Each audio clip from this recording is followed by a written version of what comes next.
Dieu, viens à mon aide. Seigneur, à notre secours.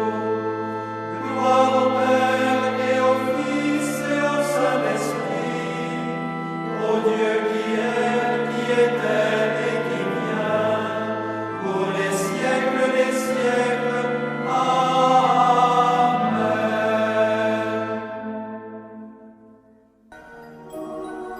L'ange du Seigneur apporta l'annonce à Marie.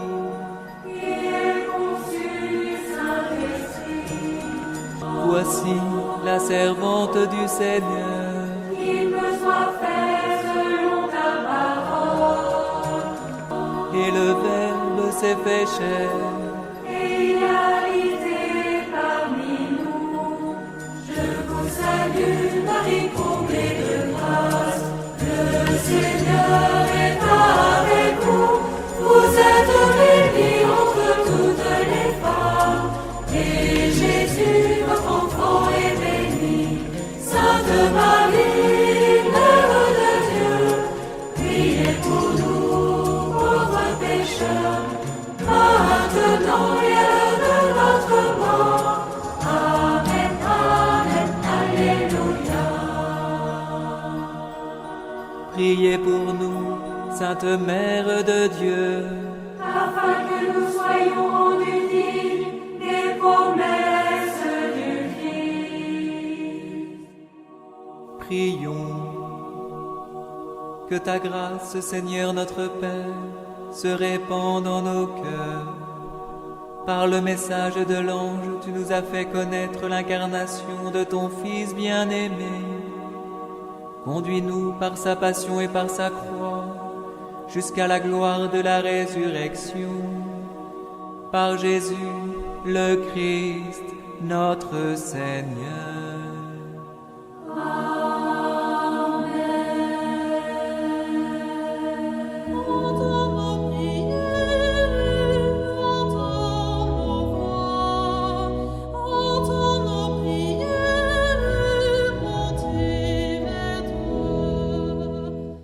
Seigneur, dans le silence de ce jour naissant, je viens te demander la paix, la sagesse, la force.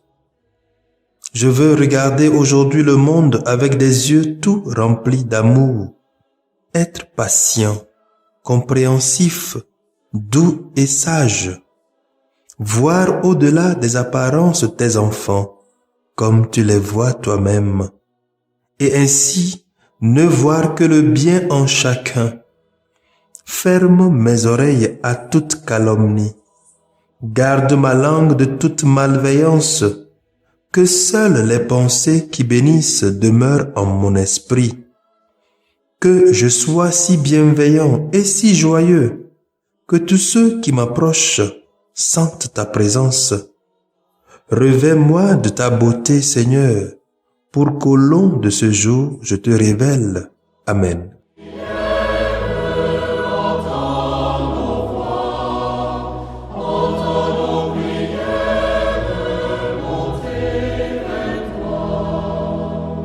Écoute la voix du Seigneur, prête l'oreille de ton cœur.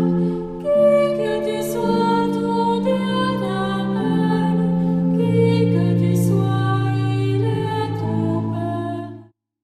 Écoutons les textes de ce vendredi 5 novembre 2021, lus par la sœur Sophie Catania de la Congrégation des Sœurs de Notre-Dame des Apôtres et le diacre Mathias Etche de la Société des Missions Africaines, commenté par le Père Nestor Palachao de la Société des Missions Africaines.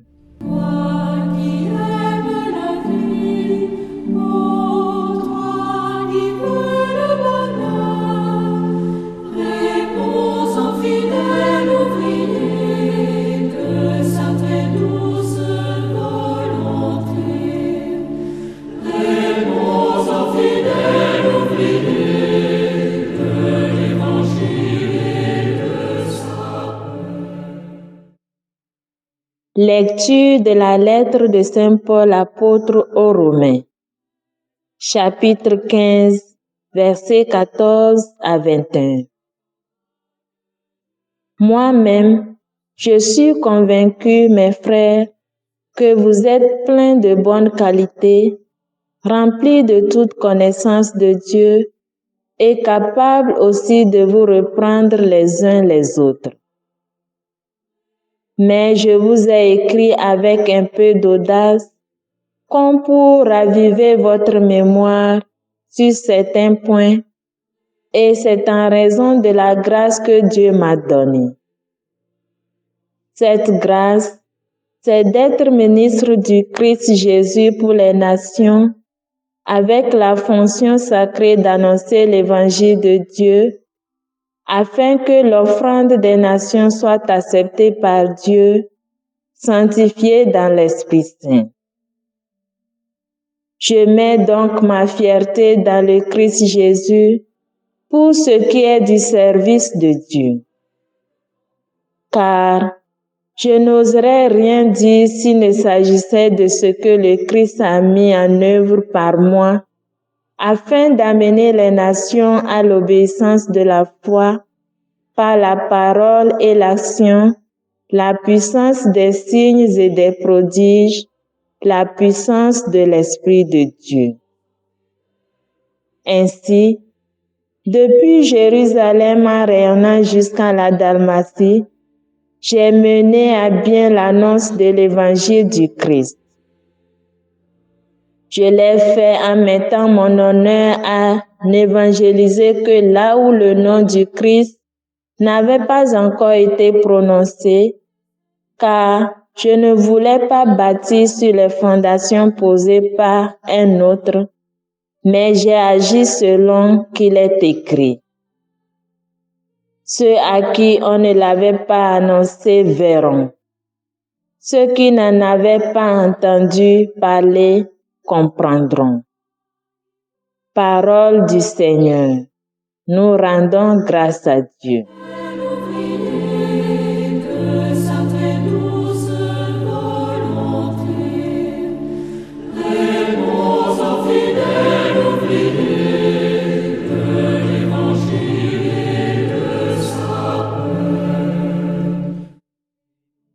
Psaume 97. Le Seigneur a fait connaître son salut parmi toutes les nations. Chantez au Seigneur un chant nouveau, car il a fait des merveilles. Par son bras très saint, par sa main puissante, il s'est assuré la victoire. Le Seigneur a fait connaître son salut parmi toutes les nations. Le Seigneur a fait connaître sa victoire et révélé sa justice aux nations. Il s'est rappelé sa fidélité, son amour en faveur de la maison d'Israël. Le Seigneur a fait connaître son salut parmi toutes les nations. La terre tout entière a vu la victoire de notre Dieu.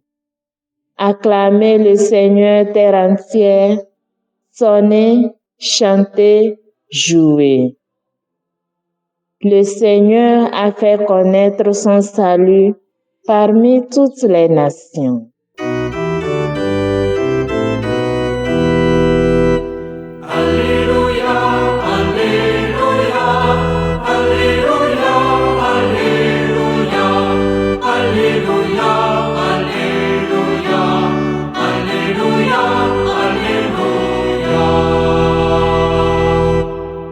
En celui qui garde la parole du Christ, l'amour de Dieu atteint vraiment sa perfection. Alléluia, Alléluia, Alléluia, Alléluia, Alléluia, Alléluia, Alléluia, Alléluia. Le Seigneur soit avec vous et avec votre esprit. Évangile de Jésus-Christ selon Saint Luc, chapitre 16, versets 1 à 8. En ce temps-là, Jésus disait aux disciples, « Un homme riche avait un gérant qui lui fut dénoncé comme dilapidant ses biens. Il le convoqua et lui dit, « Qu'est-ce que j'apprends à ton sujet? Rends-moi les comptes de ta gestion, car tu ne peux plus être mon gérant. » Le gérant se dit en lui-même, « Que vais-je faire, puisque mon maître me retire la gestion? Travailler la terre, je n'en ai pas la force. Mendier, j'aurai honte. Je sais ce que je vais faire, pour qu'une fois renvoyé de ma gérance, des gens m'accueillent chez eux. » Il fit alors venir un par un ceux qui avaient des dettes envers son maître. Il demanda au premier, « Combien dois-tu à mon maître? » Il répondit, « 100 barils d'huile. » Le gérant lui dit, « Voici ton reçu. Vite, assieds-toi et écris 50. » Puis il demanda à un autre, « Et toi, combien dois-tu? » Il répondit, « 100 sacs de blé. » Le gérant lui dit, « Voici ton reçu.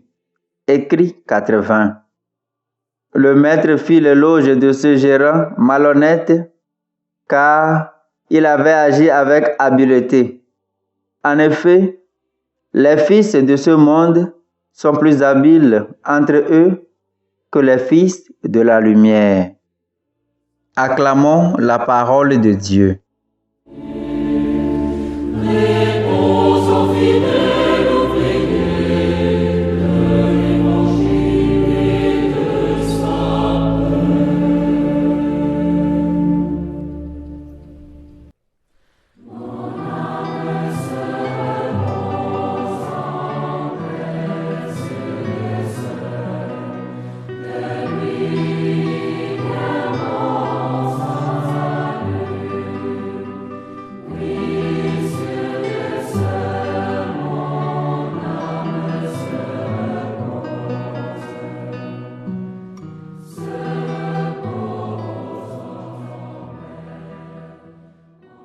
Bien, chers frères et sœurs en Christ, loué soit Jésus-Christ à jamais.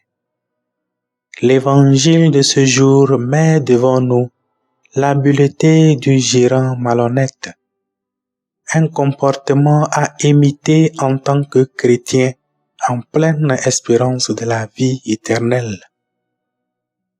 En effet, notre vie chrétienne est telle que chacun de nous, par le baptême et les autres sacrements, a reçu le privilège d'être appelé d'ores et déjà enfant de Dieu. Nous avons les grâces nécessaires pour vivre nos vies ici-bas en vue du royaume de Dieu.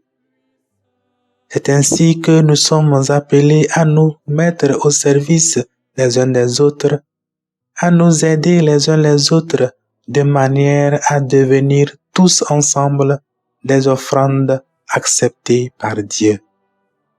Bref, nous devrions vivre avec la pleine espérance de la vie éternelle sans nous enraciner dans cette vie qui va bientôt finir. Mais au contraire, si nous regardons notre société aujourd'hui, nous constatons que chacun vit souvent comme si cette vie allait être éternelle. Nous menons une vie de débauche et de désordre, comme si nos âmes étaient déjà au paradis. Tout ceci révèle l'incohérence de notre vie par rapport à notre engagement de foi, par rapport à notre espérance de la vie éternelle, puisque nous vivons comme des insensés. Voilà pourquoi Jésus nous invite à imiter ce gérant qui a su profiter de la situation présente pour anticiper son avenir inévitable. Il importe donc que nous nous posons la question de savoir que devrions-nous faire puisque cette vie ne sera pas éternelle. Ceci nous aiderait à réfléchir sur la réalisation de notre vocation de la vie éternelle. Engageons-nous à vivre de manière à assurer notre vie éternelle par Jésus le Christ notre Seigneur. Amen.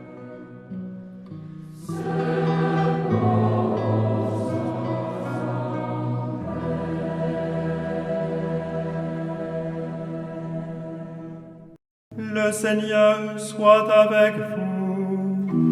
Et avec votre esprit. Que Dieu Tout-Puissant vous bénisse, le Père, le Fils et le Saint-Esprit. Amen.